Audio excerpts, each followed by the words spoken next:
What's going on? It's Steven with 15 points of tennis. A little smoky out here today. I know for a lot of coaches, lessons have been canceled. Hard to breathe. But besides the point, we're going to dive deep here today, all right? We're going to talk about something that's so obvious. In fact, it's so obvious, it's right in front of your face. You probably aren't doing it though, okay?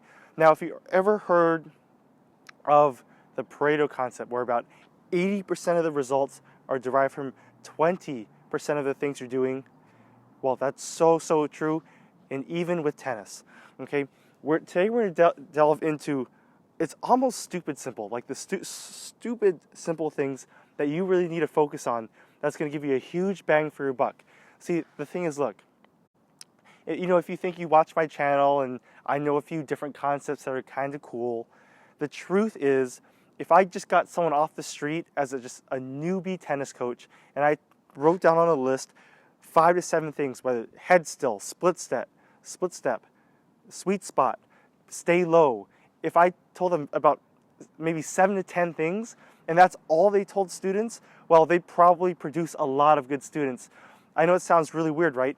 But the reason why we're going to dive into this video and what you're going to learn, you're going to get a new perspective on some of those simple topics.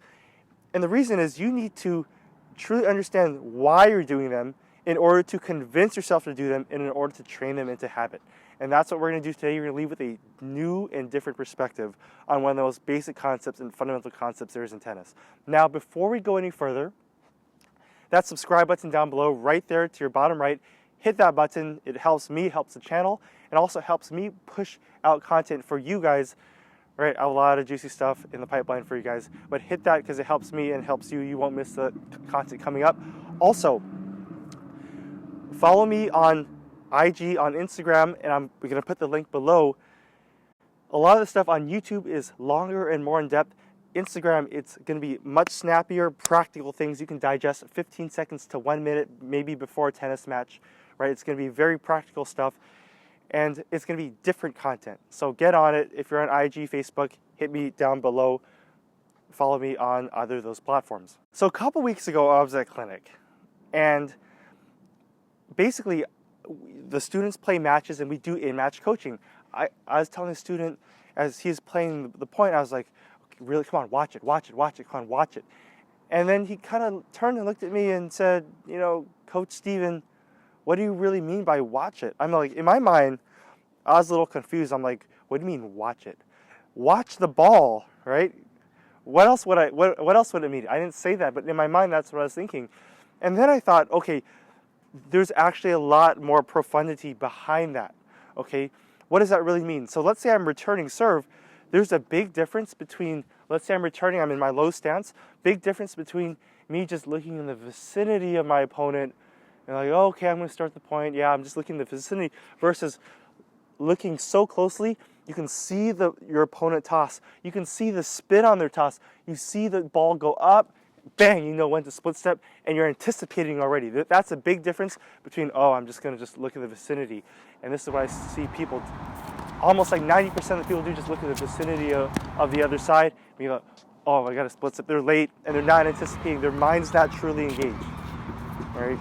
Big difference. And no matter how good you get, I don't care if you're a top college or even a pro player, like your mind will fall asleep, your mind will get lazy. See, the mind wasn't built for you to succeed. Your mind was built for survival.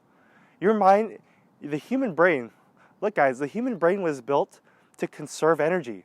So your mind is going to fall asleep. So you need to build into your self-dialogue all the mental keys, and we're going to talk about mental keys in depth in a different video, but everything it takes to keep your mind truly engaged for whether it's an hour and a half, the duration you're playing. All right?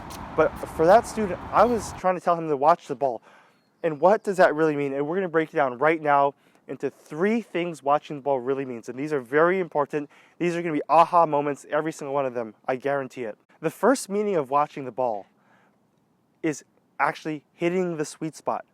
Now, look, one of my favorite coach, actually every single time he warms up, and this is a guy who hits the ball so clean, it's just, you can just hear the sound of it being clean. It's like shooting a basket, not even hitting the net not even moving. That's how clean he'd hit the ball. And he played on the Pro Tour. He said, every single time I warm up, whether it's practice, a match, that's the only thing I tell myself in my mind is sweet spot, sweet spot, sweet spot. He wants to feel the sweet spot every time. Not as clean. Sweet spot again. And look, let me truly ask you, it sounds simple, but are you reinforcing that to yourself? If you're actually hitting the sweet spot, would you be making as many errors as you'd be making? If you're hitting the sweet spot, would you be executing better? Instead of you focused on the score, on whether you're winning and losing, why don't you just focus on the sweet spot? How much better would you play? What would your results be like?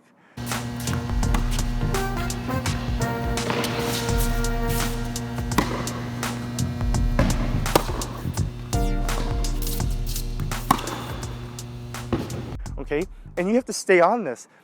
See, as coaches, we're always trying to be creative, right? Creative to get our students to implement these things.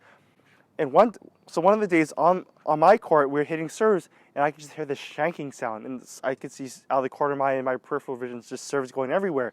And I said, look, guys, if I hear a shank, you're running a lap. So I implemented the no shank rule. Guess what happened?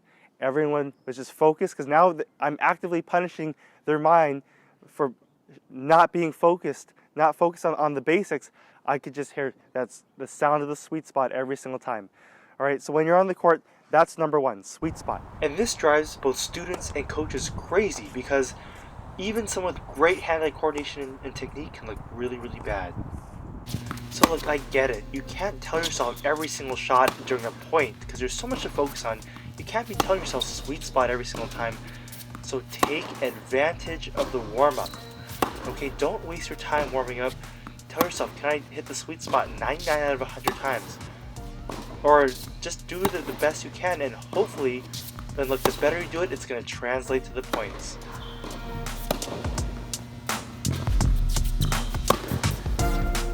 Now, sweet spot, look, watching the ball, when I say watch the ball, look, what do you watch with your eyes? Right? So sweet spot, we just covered hand-eye coordination, sweet spot, sweet spot, sweet spot. The next thing I want you to focus on is foot coordination, foot-eye coordination, foot-eye, right? Meaning you need your eyes and you need your feet. So even for players who are pretty good, you see some strange things happening, okay? The student here has pretty good hand-eye coordination. Foot-eye coordination isn't nearly as good, and not because his feet are terrible, it's because he's not watching the ball sometimes. Right, so we're just rallying here and inexplicably, look, reaching for the ball, totally misjudge that, and it's just mind-boggling sometimes. And it comes down to the basics, not watching the ball. They're overrunning it, and the slice pops up. And I want to reiterate here, like, all the fancy things you can do, right? And it's really these very simple things that cut down errors. Like on that overhead, he stops and loses all of momentum, so no power. But it's the basic things. So when I'm talking about foot-eye coordination, look, you're watching with your eyes and moving your feet. Foot-eye, hence the word foot-eye. I see so many players, they're not getting their feet in position because they're not truly watching the ball. So whenever you watch the ball come to you, whether it's a lob, whether it's flat, in your mind, it draws a mental image, a mental visualization of the flight of the ball. How do you think a receiver, when the quarterback throws the ball up, they have to track that ball in their mind? And so if you're not truly watching the ball, if you're not watching that little yellow thing, okay, there's spin on the ball, there's height, there's trajectory, there's pace. You need to watch it close enough, bang, where you can space, and take these small enough steps and accurate enough steps to put your feet in position. So it's foot-eye coordination here, and then hand-eye coordination, what we just talked about. Okay, but what happens if my feet aren't in position, I'm reaching, what happens? Core disengages, no power. What if I'm off balance when I'm hitting? You can't push from a off balance place. You can't rise up into the ball if you're off balance, no power. Right? Strike zone, out of your strike zone here. And if your upper body is tense, because it started with the feet, no power. Okay? See the theme here? That's very important. Now watch the sequence here, it's very good. Now the student can do all these footwork patterns. It's about doing it and really watching the ball. Bang, feet in the right position. Look, on that one he doesn't take any steps because he's not moving before he sees the ball. He waits for that ball, he sees it clearly. He sees it clearly. Boom, feet in the right position. Now that's a step back, feet in the right position again. Hop, step into a hammer. Now the magic is not in the patterns, it's in watching the ball. The last thing watching the ball means. Watching the ball means being ready, okay? And I go around clinic, I just say this all the time, again and again and again, and you should be telling yourself this. I'm not exonerated from this. When I'm playing a match, not every point, but quite often, running through my mind is, come on, Steven, be ready, be ready. Like I said, your mind is going to fall asleep. Your mind is going to tell yourself, right, oh, I want to save energy. I want to take the easy road out. Mental toughness, get this, mental toughness means being tougher than your mind. That's big right there. Tougher than your mind, that's mental toughness. Because your mind is tough. Your mind was built to be lazy. Okay, you have to override that. And so constantly my inner dialogue is telling myself, come on, watching the ball, here we go, being ready, being ready for that split step, being ready for that next point. Okay? Being ready, I see people reacting late all the time. First of all, being ready, you'll just be ready for the ball. Second of all, if you're not ready for the ball, if you don't see the ball early, you can't attack. You can't see the ball early unless you're ready for the ball. And what do I mean by seeing the ball early? Okay? If your opponent is reaching for the ball, if your opponent is slightly jammed, unless your opponent is Roger Federer, like your opponent is leaving clues all over the place. All right? So I'd ask this question. Let's say you kind of get a short sitter inside the court. Like an easy ball, like a ball you objectively think you can attack. And let's say you're in ready position and, oh, short ball, oh. Can you attack that ball? The answer is no. I mean, you can, but you're going to make a lot of errors. You cannot attack if you aren't ready. Okay, let me repeat. If you're not mentally prepared to attack, you're going to screw up. You're going to make a lot more errors than you should have. In order to attack, you need to see the ball early, and then again, your mind already starts to draw the picture in your head, and in your body, you're going to move into the ball in rhythm. So let's say, I open up the court with an angle. I'm watching, boom, bang, then I pull it across court. That feeling in my body is very different from me pulling an angle here, and then, right? And hitting. Offense does not work unless you're anticipating and seeing the ball early. All right, now we're going to see some ugly. And I thought my serve was out or something. I totally didn't even move for that ball. And look, most of the ugly stuff that happens when you're playing a match, again, it's you're not being ready, aka you're not watching the ball. Like the student didn't even run for that. And I've had people say, oh, how come he doesn't run? And now, well, a lot of times, at least the student you're watching here is not ready most of the time. Now, look, easy put away, you'd think. Wasn't ready there again. So it's this recurring theme, and I don't want to pick on me or him. Like, it happens to me, it happens to every player. Like right off the saver, I get rewarded for just being ready right there. But it's just reducing it as much as humanly possible, right? Now you're seeing a few examples of seeing the ball early, and if you watched me play before, I have a very modest game, okay? But look, you can turn modesty into something pretty spectacular. I'm just in the rally. I can't even hit. I don't even hit very hard. I don't go to the gym or work out. But look, I see this ball early, and just seeing it early, look what it can do to my offense. Now here's a little different of a case, exaggerated a little bit more, where he sees my racket angle, and then he can guess right and put the volley down. You know, one of my coaches, again, unbelievable play, he played on the Pro Tour. When we did this one drill, he could almost tell, he could read me like a book because he could watch so well and anticipate, right? Because he's just watching. Even I'm leaning slightly here, he can tell, oh, I can only go up the line. I'm just a little, I space poorly. Oh, I have to pull the ball cross court, and he's there every time. Passing shot. And you can get crazy good at this. So don't limit yourself, right? And same with the foot coordination.